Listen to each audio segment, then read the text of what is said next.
নমস্কার, আমি পায়েল।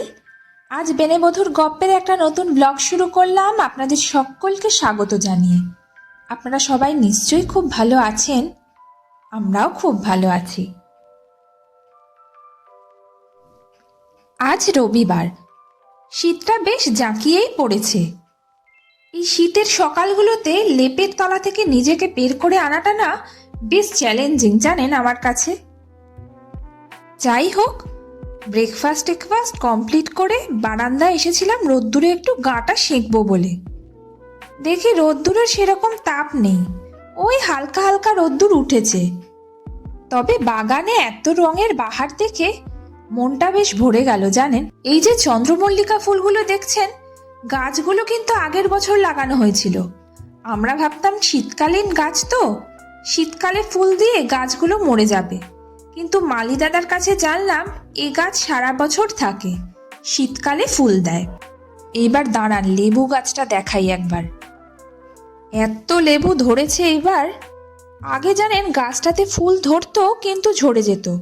এখন মালি দাদা আসার পর গাছ ভর্তি লেবু হয়েছে। কত রকমের যে সার দেয়।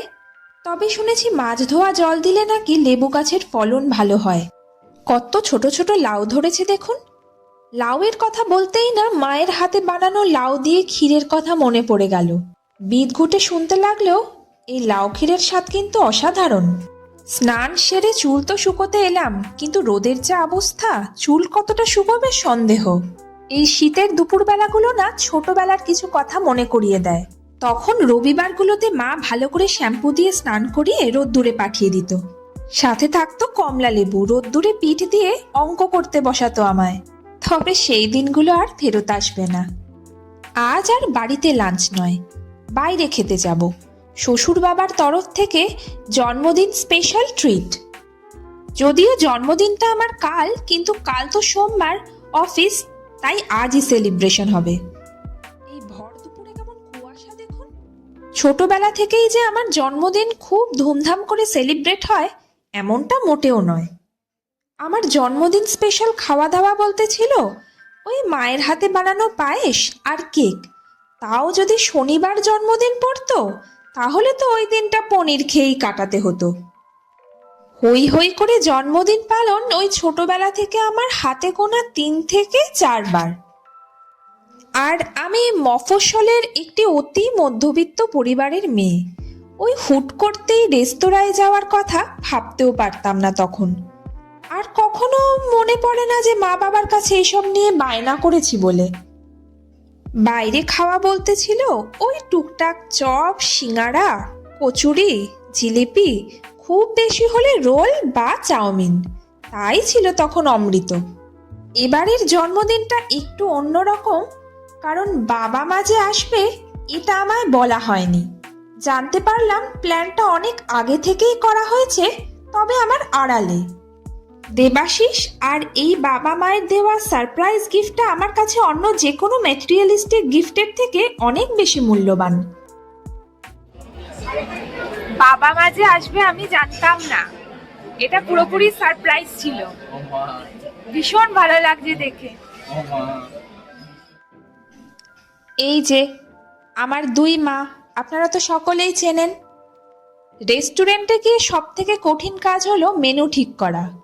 ওই যে জোরদার মা ছেলের ডিসকাশন চলছে। তো স্টার্ট করলাম গরম গরম চিকেন সুইটকর্ন স্যুপ দিয়ে। শীতকালীন সবজিগুলো একটু ভাপিয়ে নুন মরিচ দিয়ে বাটারে টস করে চিকেন ফ্রাইয়ের সাথে সার্ভ করেছে। এটা ওই ফিশ ফ্রাই বলতে পারেন, শেপটা একটু অন্য, তবে এক্সাক্ট নামটা মনে নেই। আর মেইন কোর্সে ছিল ওই মিক্সড হাক্কা নুডলস আর চিলি চিকেন। দেবাশিস আর বাবা খেলো গ্রেভি চাউমিন। আমারও বেশ লাগে খেতে, তবে আজ আর ইচ্ছে করছে না। এই রাইসটাই একটু বেঁচে গেছে, প্যাক করিয়ে বাড়ি যাব, ডিনারটাও হয়ে যাবে এটা দিয়ে। তবে দেবাশিসের ইচ্ছে যে আজ আমি কেকটা কাটি, কারণ আমার মা বাবার পক্ষে তো আবার কাল আসা সম্ভব নয় না। তো এসেছিলাম ফ্লোরিসে, এসে তো আমি অবাক। ক্রিসমাসে এত সুন্দর করে সাজায় সেটা আমি জানতাম না। পুরো ডেকোরেশনটা পিঙ্ক থিমে করা।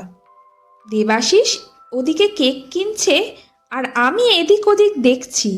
ছবি তুলতে এতই মগ্ন, কখন যে হাত থেকে গায়ের শালটা মাটিতে পড়ে গেছে বুঝতেই পারিনি। ভাগ্যিস বাবা দেখতে পেয়েছিল। এখানে এসে চোখ তো ধাঁধিয়েই গেছে। তারপর চারপাশ থেকে ভেসে আসছে নানান রকম কেক পেস্ট্রির গন্ধ। কত রকমের নানান রঙের কেক পেস্ট্রি দেখুন। আর এইটি মনে হয় ওই বিস্কিট দিয়ে তৈরি করা হয়েছে, বেশ করেছে কিন্তু। আবার এখানে দেখছি গাছের গুঁড়ির শেপে একটা কেক বানিয়েছে, ওই দেখুন। আমাদেরও কেক নেওয়া কমপ্লিট। এখন প্রায় ওই বিকেল 4:30 মতন বাজে। পার্ক স্ট্রিটের সব কটা লাইট জ্বালিয়ে দিয়েছে দেখুন। আর আমরাও বাড়ি ফিরছি। তবে আপনাদের তো জন্মদিনের জামাটাই দেখানো হয়নি। এই পিসটার কথা মনে আছে আপনাদের? আগে কোনো একটা ব্লগে দেখিয়েছিলাম। লিঙ্কটা ওপরে শেয়ার করছি, যদি না দেখে থাকেন ইচ্ছে হলে দেখে নিতে পারেন। আমার বাবা মাও এসে গিয়েছে, আর দেবাশিসের ওই শীত গ্রীষ্ম বর্ষা হাফ প্যান্টি ভরসা বাড়ির জামাটা গলিয়ে নিয়েছে। এবার ওর শান্তি। এই যে এই কেকটা কিনেছে আমার জন্য। এটা হলো স্ট্রবেরি কেক, কালারটাও বেশ সুন্দর বলুন। আর এই মোমবাতিগুলো খুব ভয়ানক মোমবাতি। 2-3 বার বেশ জোর দিয়ে ফুঁ দিলে তবে এগুলো নিভবে। আর আমাকে অনেকেই বলেন যে আমি দেবাশিসকে ভিডিওতে দেখাই না কেন। ব্যাপারটা ওরকম নয়, আসলে ক্যামেরার পিছনেও যতটা কমফোর্টেবল সামনে ততটা নয়। তো আজকের কেক কাটিং আর ইটিং পর্ব শেষে আমার বাবা মা এবার বাড়িতে রওনা দেবে। আর আমার আরেকজন মা বাবা মার জন্য একটুখানি কেক প্যাকিং করে আবার পাঠিয়ে দিচ্ছে বাড়িতে।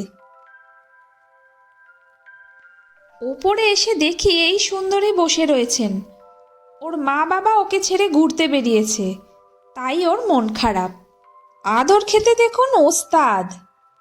বাবা মারা চলে গেছে, আর মা আজকে একটা আমাকে উপহার দিয়েছে, দাঁড়ান দেখাই।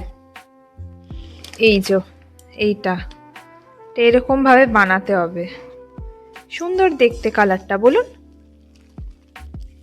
এই যে ওড়না, আর এই কালারেরই প্যান্টে বোধহয় কোনো কাজ নেই সম্ভবত, হ্যাঁ তাই হবে।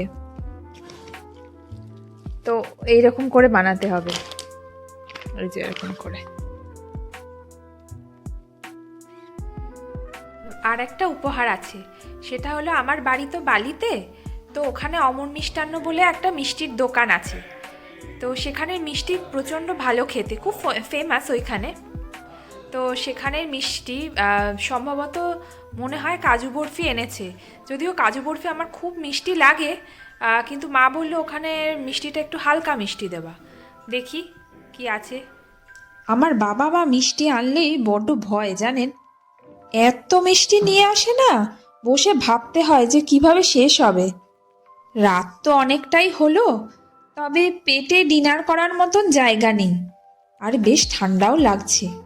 ভাবলাম আজ একটু ওয়াইন দিয়ে ব্লুবেরি মাফিন খেলে কেমন হয়।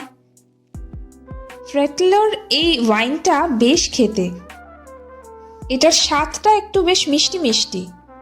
এটা দেবাশিস গিফট করেছে আমায়। আর এই ব্লুবেরি মাফিনটা কিনেছিলাম ফ্লুরিস থেকেই। একটু হালকা গরম করে নিয়েছি, তাহলে মাখনের গন্ধটা বেশ পাওয়া যায়। আজ সোমবার, এখন বাজে রাত 11টা। মিটিংয়ের চক্করে একটু অফিসে আটকে গিয়েছিলাম জানেন। এই কেকটাও কালই কিনে এনেছিল দেবাশিস, আর বেশ সুন্দর খেতেও ছিল। আর আজকের স্পেশাল মেনুটা ছিল ঘরোয়া, মায়ের হাতে বানানো সুজির পায়েস আর মাটন কিমা, তার সাথে রুটি। ব্যাস এইভাবেই কেটে গেল আমার জন্মদিনটা।